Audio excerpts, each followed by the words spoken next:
देते ना तेव्हा ताटेला ती पाण्याने धुते आणि कपड्याने पुसते, कारण माझ्या बाळाच्या पोटांमध्ये चांगला आहार जावं. तेच काम बाबासाहेबांनी केलं. 22 प्रतिज्ञेमध्ये 8 प्रतिज्ञा तुम्हाला नाकारायला सांगितलं आणि 9 पासून तर 22 पर्यंत 14 प्रतिज्ञा तुम्हाला घ्यायला सांगितलं. मी समता स्थापन करेन, मी करेन माझ्यापासून, मी समानाची वाढ नाही, मी तोडणार नाही, ठेवणार नाही, मी त्याचं काय करेन, लालन पालन करेन. मी चोरी करणार नाही, मी खोटं बोलणार, मी व्यभिचार करणार नाही, मी दारू पिणार नाही. 17वी प्रतिज्ञा आणि प्रज्ञाशील करुणा, त्या बुद्ध धम्माच्या 3 तत्वाची सांगड घालून मी माझं जीवन चालवेन. प्रज्ञाचा अर्थ काय होतं? प्रज्ञा आणि ज्ञानामध्ये फरक आहे. ज्ञान म्हणजे घेतलेली माहिती, प्रज्ञा म्हणजे विहिरीतलं काढल्यानंतर पुन्हा विहिरीत पाणी येतं, पुन्हा पाणी येतं.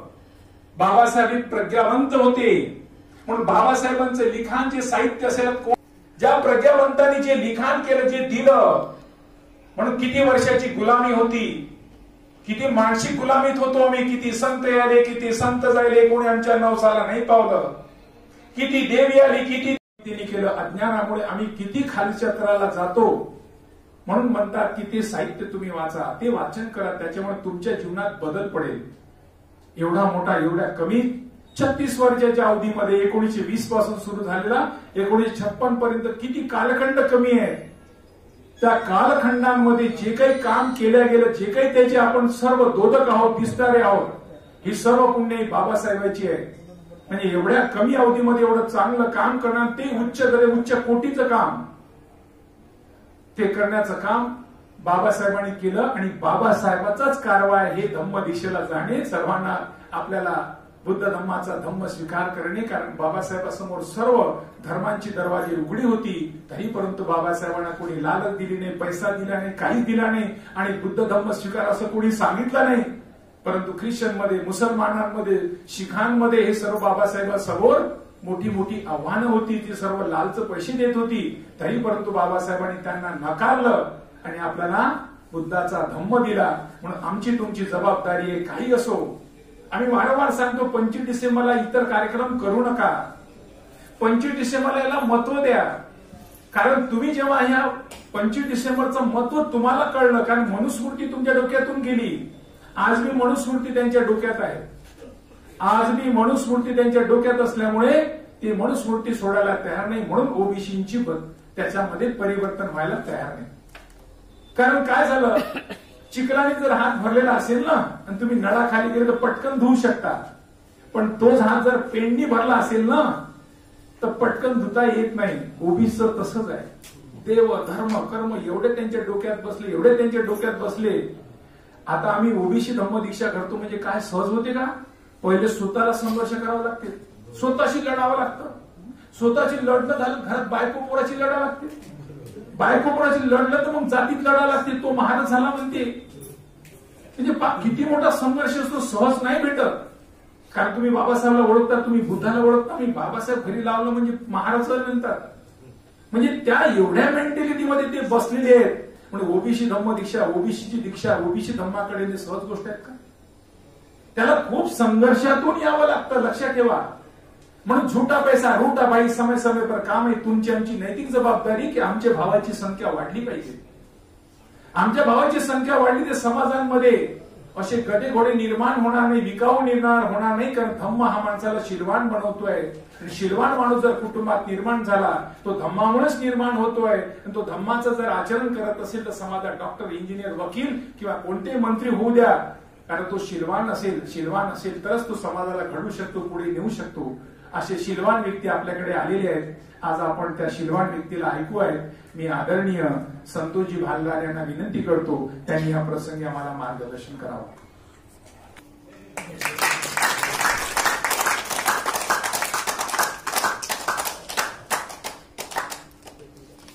लोकांची हजारो वर्षाची गुलामी एका आयुष्यामध्ये संपवणारे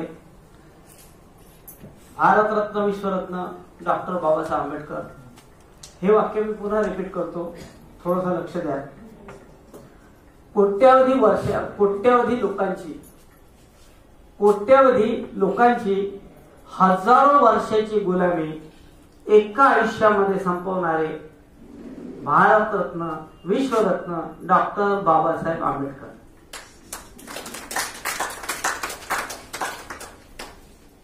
छत्रपती शिवाजी महाराज, संभाजी महाराज, शाहूजी महाराज, संत तुकाराम, संत कबीर, संत गाडगे महाराज, संत तुकडोजी महाराज, तमाम बहुजन महापुरुष, बहुजन नायिका ज्यांची यावर्षी 23 मेला 300 वर्षे ज्यांच्या जन्मशताब्दीला पूर्ण होत आहेत. अहिल्याबाई होळकर, संपूर्ण बहुजन महापुरुष आणि बहुजन नायिका ज्यांच्यामुळे आमच्या आयुष्यात फार मोठा आमूलाग्र बदलचा मुक्तीचा दिवस सुद्धा मी म्हणेल. आज 25 डिसेंबर 2024. आज या ठिकाणी कार्यक्रमाला उपस्थित आपण सर्व आमचे वरिष्ठ नागवंशी हटवार दादा, रंजना सुरजोसे मॅडम, रमेशजी राठोड साहेब किंवा ज्यांचे आम्हाला माहित नाही ते मंचावर बसलेले आणि आपण सर्व उपस्थित आपल्या सर्वांना मी आदरपूर्वक जय भीम करतो. बसा आतमध्ये या, सर्व एकदम समोर आहे. समोर आपल्या सर्वांची माफी मागतो कारण मी ट्रॉफिक मध्ये फसलो होतो आणि चुकीच्या रोडने आलो. येताना मी परतवाडा वरून मार्गे आलो. वरून नागपुरामध्ये येण्याऐवजी मित्रांनो 25 डिसेंबर 2016 हनुमंतराव उपरेन सोबत माझी दीक्षा झाली. आपल्यापैकी किती लोक होते 25 डिसेंबर 16 त्या आयोजित केली होती? 2017च्या धर्म दीक्षेला कोण कोण होते? म्हणजे आपण सुद्धा सर्वांनी दीक्षा. आज किती लोक दीक्षा घेणार आहे? आपण सर्व नवीन दीक्षित कोण आहेत? आज ओबीसी मधून कोणीच नाही. ठीक आहे, पण आपण सर्व ओबीसी आहात असे गृहीत धरून मी तुम्हाला दीक्षा घेतली. पूर्ण परिवार धर्म घ्यावा, परंतु विचार करून शाळे उपास धरणारी बाई आहे, होऊ द्यावं, तिची तयारी होऊ द्यावी, नंतरच आपण धर्मांतर करू नये. जिथं मोठ्या प्रबोधन सर्व होत गेल्या तिथं तिला नेत गेलो. सिद्धांत समजल्याबरोबर प्रश्नांचा खूप कहोर माजला डोक्यामध्ये, भयंकर कहोर माजला. इतके प्रश्न की मी जे तुम्हाला दिसतो ना पॅन्ट शर्ट मधला माणूस, मी पॅन्ट शर्ट मधला माणूस नाही आहे. मी गुरुकुल मध्ये शिकलेला माणूस आहे. होशंगाबाद मध्ये शिकलो मी. भगवे वस्त्र, एवढी मोठी शेंडी मला, आणि माझ्यासारखी पूजा त्या अमरावती जिल्ह्यात कोणीच अजूनही करत नाही. इतकी चांगली पूजा मी करत असतो. कोणती? वेदोक्त. मी वैदिक धर्मी आर्य समाजी. स्वामी दयानंद सरस्वतीचं नाव ऐकलं असं, ज्यांनी 1891ला स्वामी आर्य समाजाची स्थापना केली. तो कट्टर आर्य समाजी. मी वैदिक धर्मी, भगवे वस्त्र घालणारा, गुरुकुलमध्ये शिकणारा. मला मराठी येत नव्हती, हिंदीच बोलत होतो. त्या गुरुकुलमध्ये शिकलेला माणूस म्हणजे एकीकडे माझ्या अभ्यासाला काय होतं, रामायण महाभारत हे टाकाऊ ग्रंथ होते आमच्यासाठी. हे टाकाऊ ग्रंथ हे वाचत नव्हते त्या ठिकाणी. आम्ही वाचायचो वेद, अष्टाध्यायी, दर्शनशास्त्र हे आमच्या शिक्षणाला ग्रंथ होते. म्हणजे हिंदू स्वतःला हिंदू म्हणतात लोक, पण हिंदू धर्माचा आतला गाभा काय आहे मला माहित आहे. कारण हिंदू धर्माचं मूळ, प्रत्येक धर्माला गाभा असतो ना, हिंदू धर्माचं मूळ हे वैदिक आहे. ते मी अभ्यासून आलेलो आहे. त्यानंतर जेव्हा डार्विनचा सिद्धांत मी पाहिला तर डार्विनचा सिद्धांतामध्ये इकडे वेगळंच सांगते. मनुष्याची उत्पत्ती कशी झाली, काल्पनिक सगळं वेदामध्ये. इकडे डार्विन काय सांगतो की सृष्टी कशी निर्माण झाली. हा सूर्याचा तप्त गोळा करोडो वर्षापर्यंत स्वतःच्या कक्षेत फिरला, नंतर त्याचे तुकडे झाले. त्या तुकड्यांचे ते तुकडे सुद्धा आपापल्या कक्षेत हजारो वर्ष फिरले. त्यानंतर ते एक अलग नावानं ते त्यांचं संशोधन झालं. मग पृथ्वी नावाचा एक तुकडा, त्यामध्ये हजारो वर्षानंतर उत्क्रांती झाली. नंतर पहिला 5 पंचमहाभूत आले.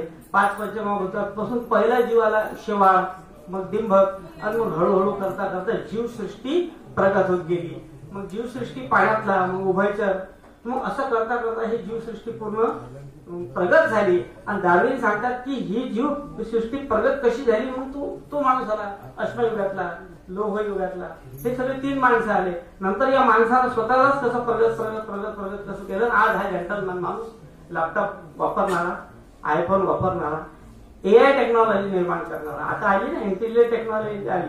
आता कुठलंही तुम्हाला पिक्चर तरी काढायचं असेल, गाणं लिहायचं असेल, स्टोरी लिहायची असेल, स्वतःचं डोकं लावायची गरज नाही, तुम्हाला एआय पूर्ण करून देईल. हे एवढी मोठी आज कृत्रिम बुद्धिमत्ता आली की हे तुमचं फार मोठं नुकसान करणार आहे भविष्यामध्ये. हे पृथ्वी संपवू शकते. म्हणजे ग्लोबल वॉर्मिंगचे जे 5 इशारे आहेत त्यापैकी 5वा इशारा हा आहे, ही कृत्रिम बुद्धिमत्ता तुम्हाला एक दिवस संपवणार आहे. ग्लोबल वॉर्मिंगच्या बाकीच्या कारणामध्ये हे फार मोठं कारण आहे. चला आपण पुढे जाऊ. आता जेव्हा त्या शिक्षकापासून मी डार्विनचा सिद्धांत मी समजून घेतला, डोक्यात प्रश्नांचा काहूर माजला. इथं काय होतं पहिले भरलं, एक ईश्वर आहे. या सृष्टीचा नियंत्रण करणारा तो ईश्वर आहे, त्याचं मुख्य नाव ओम आहे. मग त्याने वेद लिहिले, हे सगळं भरलं. डार्विन सांगतो मानवाची उत्क्रांती ही अशी झाली, ह्या ईश्वराचं नावही घेत नाही, स्वतःच प्रत्येक जीवानं आपल्याला विकसित करत नेलं.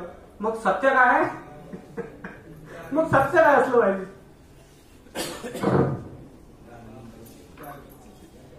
तुम्हाला कोणाला मनातच बोलावं वाटलं तर बोलू शकता, प्रश्न करू शकता. तुम्ही हात वर करायचा, उभारून प्रश्न विचारायचा मधातच, मला चालते. तर हे सगळं झालं. मग काय झालं की मी सुधार देशमुख सोबत काम केलं 5 वर्ष. सुधार देशमुख म्हणजे या देशातला एवढा इमानदार खासदार मी नाही पाहिला, ज्याला कपड्याची सूट नाही, शरीर भान नाही, नुसतं काम काम म्हणजे काम, जनतेचा सर्व हारांचा नेता. अशा प्रामाणिक माणसासोबत काम केलं, ज्याने कधी आयुष्यातही चहा नाही घेतला कोणापासून. भ्रष्टाचार त्याच्या जवळ उभा राहत नाही भ्रष्टाचारी व्यक्ती. अशा माणसासोबत काम केलं, त्याच्यामुळे तेच किल्ले अंगात घुसले. मग कट्टर कॉम्युनिस्ट झालो 12वीत असताना. मग कार्ल मार्क्स वाचला नाही पूर्ण, थोडा समजला, पण तिथे काही बुद्धिस्ट भेटले. बुद्धिस्ट भेटल्यानंतर काय झालं, तू एकदा विपश्यना कर म्हणे भाऊ. मग मी विपश्यना केली.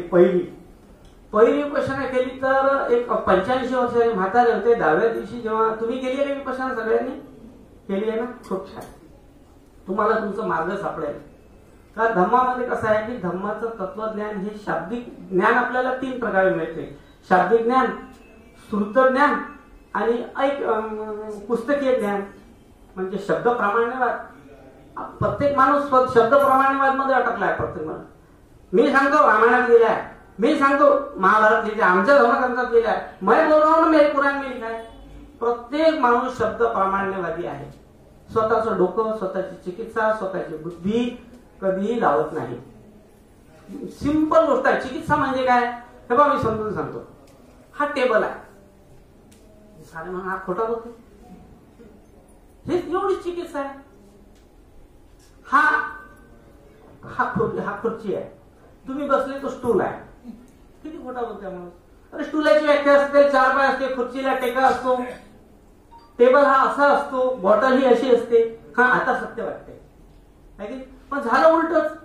ज्या संगमरवरच्या पायरीवर तुम्ही उभे आहात त्याच पायरीचा दगड आहे. मग हे तुम्हाला शॉक देत नाही, हे कुठून आशीर्वाद देईल. लहान लहान स्वतःला स्वतःचे तर्क विकसित करायचे आहे.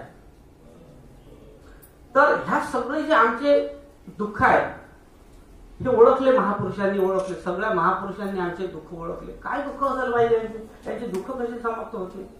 महात्मा फुलेने रमेशजींनी सांगितले की या बहुजन समाजाचं दुःख महात्मा फुलेने ओळखलं. एका 2 लाईन मध्ये मांडलं आपलं दुःख. विद्येविना मती गेली, मती विना नीती गेली, नीती विना गती गेली, गती विना वित्त गेले, वित्त विना शूद्र खसले. एवढे सगळे अनर्थ एका अविद्येने केले. संस्कृत मध्ये म्हणतात की न ज्ञानेन सदृश्यम पवित्रमियं विद्यते. ज्ञानापेक्षा पवित्र